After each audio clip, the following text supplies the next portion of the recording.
Meanwhile, back on the Thames, a sport that's big in Germany, France and Italy is the fastest growing branch of rowing over here now. Introducing recreational rowing with the Weyfarers.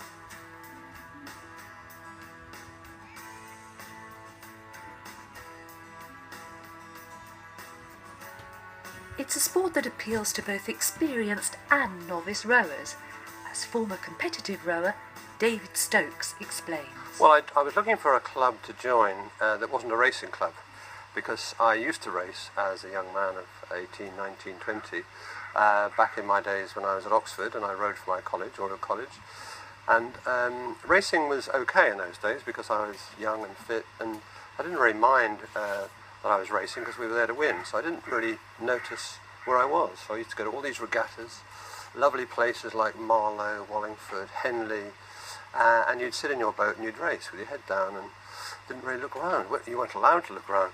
So when I wanted to get back into rowing, I decided I didn't really want to race. I wanted to row for leisure, for enjoyment, to keep fit, but also to be able to look around and see where I was. I'm here with Jane and Lara, who between them have got a total of 7 years rowing experience between them.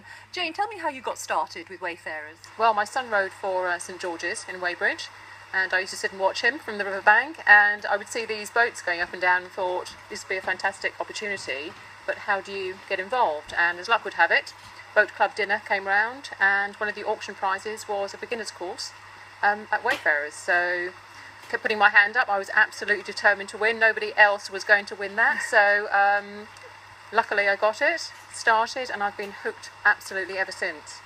And what about you, Lara? Well, I live near the river, and I'd watch people coming around, and I thought, oh, that can't be too hard. Let's give that a go. Everyone says it. I know, it can't be too hard. And so I did. I jumped into a boat with John and Caroline, spoke to them, and came down and did a learn to row course with Wayfarers, which was the year before Jane. And in fact, that was then the following year, because by that stage I'd started doing assistance coaching. Yes, and that was when Jane came along. Yeah. So we met literally in a boat. And so lots of people do, and as well as everything else, the friendship element and the social side is fabulous. It is. You know, because of this recreational, we have the time to do it. I notice you both look fabulously fit. Do you have to do any additional training, or is it just the rowing keeps you like that? It really just is the rowing. just the rowing. It's just the Absolutely. rowing. I do a little bit of Pilates, but really that's about as much as we do. Yep. In the winter, we try to keep fit by doing the ergo sessions if we can't get onto the water. But in all honesty, rowing absolutely is all you need. Yep, it does everything. And there's no other sport that can cover everything. You do your core strength and your muscle strength. And as I said, it's this low impact Everyone element. thinks it's all about arms pulling, Yes, but actually it's not. It's all about the legs. Yep. So that's lesson one for everybody Yes. who wants to row. It's all about legs. Everyone says, you go past them and they all say, pull harder, and it's like, That's no, right, exactly. push harder. They start feeling your arms as though you're supposed to be Everyone says, feel this. It's like, no, don't feel that. But you're not feeling the muscle No, that's being used. it's all about the Yeah. legs. Yeah. Yeah. But it's fantastic exercise. In touring rowing and in motor rowing, the cox is very important and often missed out. Steering the boat, coaching. In our type of boats, the cox does a lot of coaching. It's very important. The next one is the stroke man, working from the stern. He sets the rhythm, he or she sets the rhythm in the boat and the pace. So needs some skill, timing, sense of timing.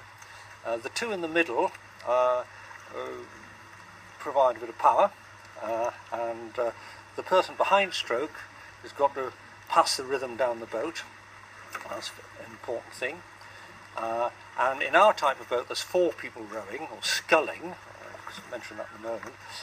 The bow person has to be good technically, because you have to balance the boat and keep in time, and the time gets harder as you go down the boat from the stroke.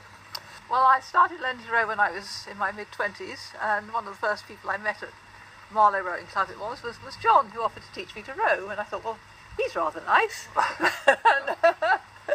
So it all went on from there. And what about you, John? How did your love affair with rowing start?